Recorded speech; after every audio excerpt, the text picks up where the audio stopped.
آج ہم زمین جائیداد مال دولت ان کے پیچھے اپنے بڑے بڑے خوبصورت رشتے بھی چھوڑ دیتے ہیں، بڑے بڑے رشتوں کو قربان کر دیتے ہیں، اور لالچ اس حد تک بڑھ گئی ہے کہ ہم ایک دوسرے کا قتل تک بھی کر لیتے ہیں۔ ابھی کل پرسوں کی بات ہے کہ ایک نوجوان نے چند پیسوں کی خاطر اپنے باپ کو قتل کروا دیا، اپنے باپ کو شوٹروں سے، ڈاکوؤں سے، لٹیروں سے ان کو پیسے دے کر اپنے باپ کو قتل کروا دیا۔ اللہ معاف فرمائے، اللہ معاف فرمائے۔ ایک وقت تھا کہ لوگوں کے ہاں انسانوں کی قدر تھی، بندے کی قدر تھی، انسان کی قدر تھی، مال دولت کی ان کا اہمیت نہیں تھی۔ حضرت عمر رضی اللہ تعالیٰ عنہ کا زمانہ ہے، ایک آدمی نے زمین بیچی، دوسرے آدمی نے خریدی۔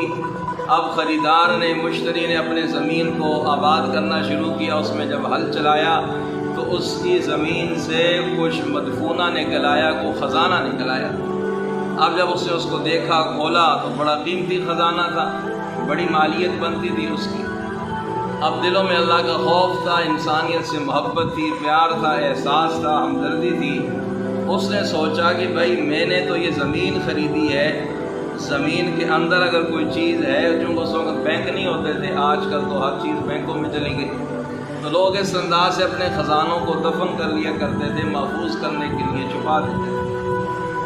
اب اس نے سوچا کہ یہ مالک کی زمین نے، جس نے پہلے جو اس کا مالک تھا، اس نے اپنا خزانہ یہاں رکھا تھا، اب زمین میں نے لے لی ہے لیکن خزانہ تو اس کا ہے، خزانہ تو میرا نہیں۔ اب جناب یہ وہ پیسے لے کر، وہ خزانہ لے کر جو مالک تھا پہلا، اس کے پاس پہنچا، کہا بھائی میں نے آپ کی زمین خریدی ہے، زمین میری ہے لیکن یہ خزانہ میرا نہیں ہے، یہ آپ کا ہے، آپ اسے لے لیں۔ اللہ اکبر کبیرہ، اللہ اکبر کبیرہ۔ کیا ایمان تھا، کیا یقین تھا، کیا محبت تھی، کیا پیار تھا، کہ اللہ کی ذات پہ اعتماد تھا۔ اب وہ مالک کہنے لگا بھائی میں نے زمین بیچ دی، اب اس کے نیچے اوپر تک جو کچھ ہے، مٹی ہے، سونا ہے، جو کچھ ہے وہ تمہارا ہے، میرا نہیں۔ اب ہر ایک کہے کہ یہ آپ کا حق ہے، میرا نہیں۔ مالک بھی کہتا ہے یہ آپ کا ہے، میرا نہیں۔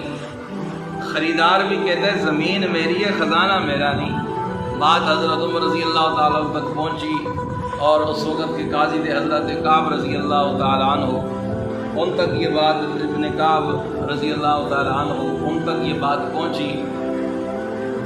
تو آپ نے جب دونوں کی یہ بات سنی، موقف سنا، تو آپ نے یہ پوچھا کہ اچھا یہ بتاؤ تمہاری اولاد کتنی ہے؟ ہر ایک سے پوچھا، زمین کے مالک سے پوچھا، اس نے بھی کہا جی میرے اتنے بچے ہیں، اتنی بچیاں ہیں، اتنے بیٹے ہیں۔ خریدار سے پوچھا، اس نے بھی بتایا۔ تو باتوں باتوں میں پتہ چلا کہ ایک کا بیٹا جوان ہے اور ایک کی بیٹی جوان ہے، دونوں شادی کی عمر کو پہنچ چکے۔